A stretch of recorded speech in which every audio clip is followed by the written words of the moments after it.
Hello and welcome back, friends. My name is Michael Yates. This is the Ridgeview POD, where we try to cover everything hope, healing, and recovery related.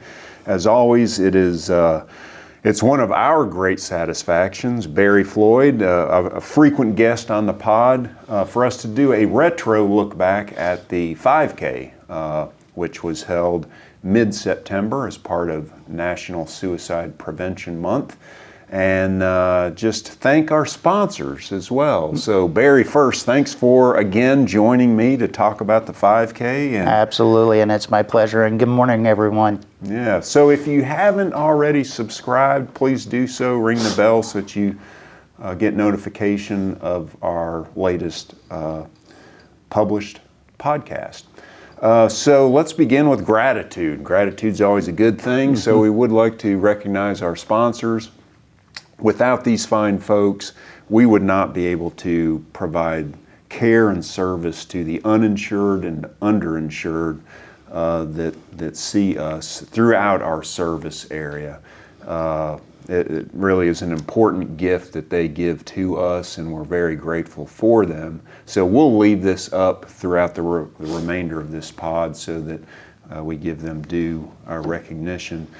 And it was neat at the 5K itself to also verbally recognize them right before the awards were done. Mm-hmm. So, man, when I think back, maybe 48 hours out from the event itself, I was petrified about rain. I think all of us were, especially myself and you and a few other staff members that were on the planning committee going, okay, if it rains, what are we going to do? Uh-huh. And people were actually asking me, hey, 5Ks this weekend, are you still doing it in the rain? I'm like, yeah. Well, yes, unless it's lightning, the show is on. Yep. But what a day it turned out to be. It was gorgeous. Yes, it was cool, but not too cool. Yep. It was warm, but not too warm when we started the race. Yeah, it was wonderful. And that scenery down Melton Hill Lake Drive is just gorgeous by itself. So there were a couple of new additions to this 5K. Right. One of which, and I meant to bring it down here, it just dawned on me, was the banner.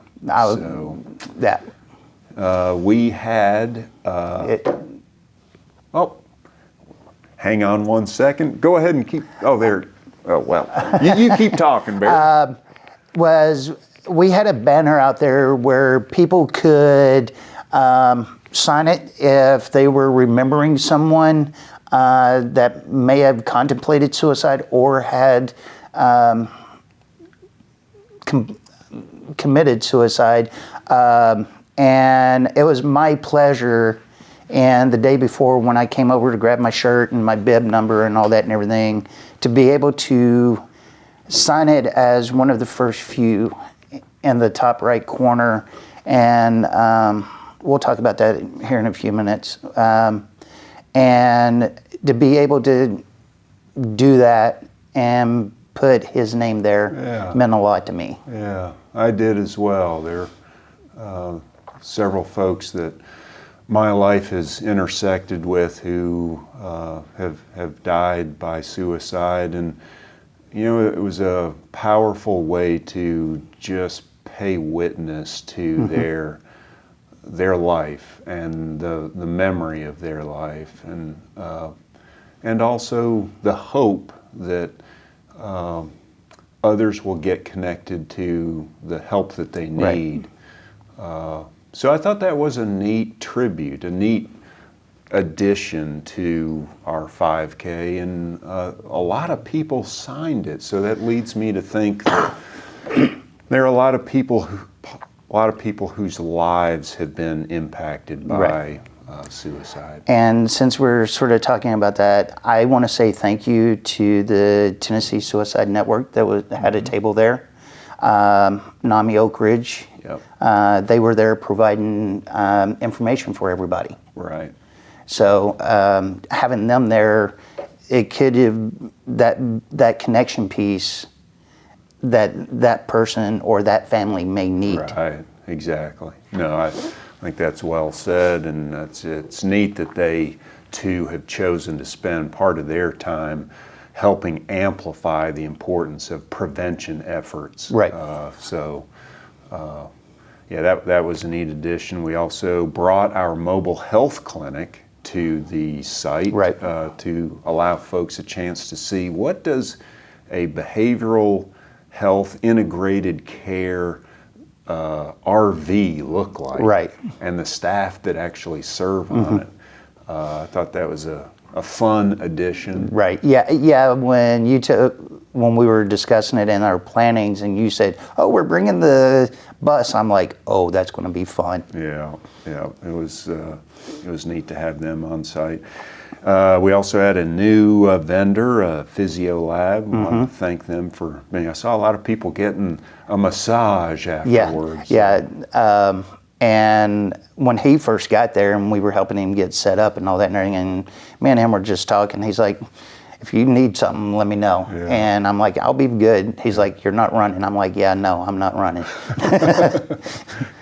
Yeah, you have a heavy carry yourself with that big flag. Yeah. So, yeah. Well, you also brought something new to this 5K. Yep. Why don't you let our viewers know? We decided as the planning committee to have someone speak as to the impact of suicide on their own lives. And for me, one of my sailors, HM2 Danny Buck, he committed suicide back in 2019. And that's the name I was talking about that I put on the banner. And I was asked to kick us off for the race and just to say a few words about the impact of losing him on what it helped me realize and the way it still impacts me today, even though it's been a few years. Yeah. And as I told the people at the race, I said, if you look in the top right-hand corner, you'll see his name. Yep. And I carry the flag for him and a couple other sailors of mine. I do that not just to make a statement. I do that in honor of them because they're not able to do that now. Right. So I carry it for them. Yep. Well, again, a powerful tribute. I thought your words were timely and very helpful in sort of centering everyone on what would be an additional message to carry, not just about wellness and the importance of activity, which a 5K does, but that moving forward, steps forward, tomorrow can be better than today. Right. I appreciate you doing that. Absolutely. And the other thing we brought new this year is we actually went Facebook Live. Yes, that's right. And I believe that feed, your speech is still accessible on there, so feel free to check that out as well. And thanks to you, you connected us with WATE. And right. I was able to be a guest on Living East Tennessee. Yep, Living East Tennessee, and talk about why not just Ridgeview, but Suicide Prevention Month and the 5K. So. Yeah. Well, that's a great recap. We hope you'll think about joining us next year. There are virtual options as well as in person. And sleep-ins. Yes, exactly. So we hope if you did join us, thank you for joining us. We hope you do again next September. So this other little thing came across on our internal message board, the Inside View, and I saw it this morning and I thought, Barry's coming in. I gotta at least give a quick shout out about this. So on that is congratulations to Barry Floyd for winning Team Player of the Year for the Peer Wellness Initiative 2024. His award is presented by Dina Savinas. I cannot even pronounce it myself. Savanos? Okay. That's it. She said it before, and when you said it that way, it clicked. All right, very good. And she is the director of Peer Wellness Initiative. So tell me about this. This was just last week you received this. We had the Wellness Through Employment Conference last week in Nashville. And there's an awards, obviously, there's an awards for the Peer Wellness Initiative and also for the IPSs. Because it's basically a conference with IPS and us coaches. Okay. And we did a workshop, a breakout room of one of our programs and such like that. And then at the awards, they gave Coach of the Year to one of our other coaches. Right. And then we knew there were going to be a second award, but we didn't know what it was. And then she announced what it was. And when she started reading the person that was going to get it, my head just went. Because I didn't know, I was just doing what I was raised to do. You see someone needing help, you jump in and help them. Yeah. So not only was I wearing a red shirt, my face was probably pretty red as well. Yeah, good. So, and it felt good to be recognized by her, Mark Lieberman, and Stephanie Cooper from the state. Great. And for our viewers that may not know, when you say IPS, that is our Match for Success program, supportive employment. We got to have at least one. Yep. Bell extension 1820, housekeeping bell extension 1820. It happens from time to time. Yeah. Well, I mean, congratulations, Barry. That's a tribute to you living out who you are. Yep. So it's unfortunate that not more people don't live that way. Right. But we're very proud of you, and we're proud that you're role modeling to other people what being a good team player can be. Yep. So congratulations. Thank you. Yeah. Thank you. And if I may, before we sign off, Yes, please. going back to the 5K, me and you had spoke about this, is September was a very busy month for me as far as my walking and such like that.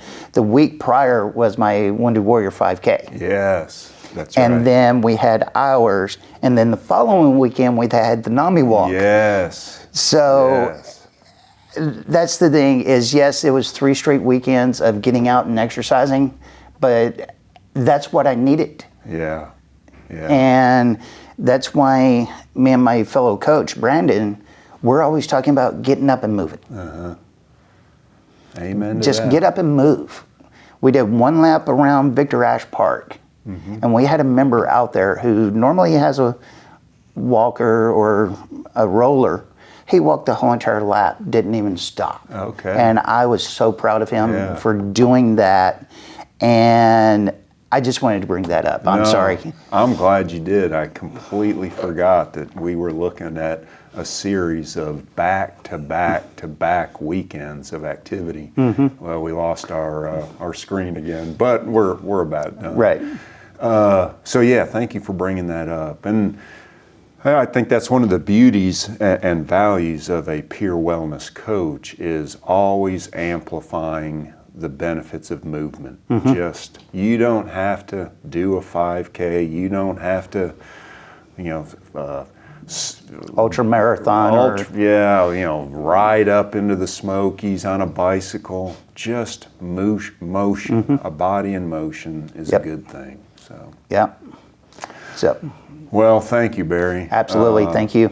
Thank you for tuning in. We hope you'll join us again next time. Don't forget to subscribe, ring the bell, and as always, take good care of yourself. Bye-bye.